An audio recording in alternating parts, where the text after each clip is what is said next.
দ্বিতীয় ধাপের উপজেলা নির্বাচনের ভোট ২১শে মে। প্রচারণায় ব্যস্ত প্রার্থীরা। জয়পুরহাট সদর উপজেলা নির্বাচনের প্রচারের খবর জানাতে সরাসরি যুক্ত হচ্ছেন সহকর্মী শামীম কাদির। শামীম, প্রার্থীরা তো প্রচারণায় ব্যস্ত, তারা কি প্রতিশ্রুতি দিচ্ছেন ভোটারদের?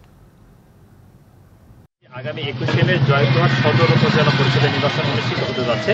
আর এই নির্বাচনকে ঘিরে প্রার্থীরা ব্যস্ত সময় পার করছেন। প্রার্থীরা বিভিন্ন প্রতিশ্রুতি দিচ্ছেন এবং ভোটারদের মন জয় করার চেষ্টা করছেন। আপনি জানেন যে সদর উপজেলা প্রচণ্ড রোদ উঠেছে, তারপরও যারা প্রার্থী রয়েছেন তারা ভোটারদের দ্বারা যাচ্ছেন, তারা বিভিন্ন প্রতিশ্রুতি দিচ্ছেন। আমি রয়েছে এই মুহূর্তে জয়পুরহাট সদর উপজেলার কুটিবাড়ি ব্রিজ এলাকায়। এখানে প্রচারণায় ব্যস্ত সময় পার করছেন। এখানে চেয়ারম্যান প্রার্থী মাসুদ রেজা, তার সাথে কথা বলবো। আপনি ভোটারদের কেমন সাড়া পাচ্ছেন এবং আপনি যদি নির্বাচিত হন তাহলে এই সদর উপজেলার জন্য কি করবেন? জি, আলহামদুলিল্লাহ, আমাদের দল বাংলাদেশ আওয়ামী লীগের এবারে কোনো বাইন্ডিংস নাই। আমাদের দল থেকে একাধিক প্রার্থী দাঁড়াতে পারবে জাতীয় প্রতীক না থাকার কারণে। এই কারণে আমরা দল থেকে একাধিক দাঁড়িয়েছি, অন্য দল থেকেও দাঁড়িয়েছি। একাধিক প্রার্থী হওয়ার জন্য মানুষের মধ্যে স্বতঃস্ফূর্ত চলে আসছে। গত কয়েকদিন আগে আমাদের একটি নির্বাচন প্রথম ধাপের হয়ে গেল। আমাদের নির্বাচন কমিশন এবং মাননীয় প্রধানমন্ত্রী জননেত্রী শেখ হাসিনাকে অসংখ্য ধন্যবাদ।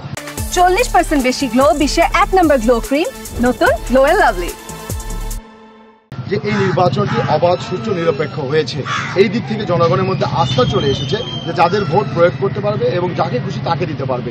এখানকার জনগণ বলছে 5 জন প্রার্থী, 5 জনকে যাচাই বাছাই বিশ্লেষণ করে যাকে দিয়ে এই সদর উপজেলায় তাদের মনের কাঙ্ক্ষিত কাজ করতে পারবে। যেমন মাননীয় প্রধানমন্ত্রী জননেত্রী শেখ হাসিনার ভিশন যে গ্রামকে শহরে রূপান্তরিত করবে। এই গ্রামকে শহরে রূপান্তরিত করার ক্ষেত্রে যে প্রার্থী তাদের গ্রামে যে ডেভেলপমেন্ট করতে পারবে তারা তাকেই ভোট দেবে। যেহেতু আমি একজন শিক্ষক, আমি এতটুকু বলতে চাই, আমি একজন কলেজের প্রভাষক, আমি শিক্ষা নিয়ে কাজ করি। আপনারা হয়তো জানেন আমি 2টো বড় বড় স্কুলের আজীবন দাতা সদস্য।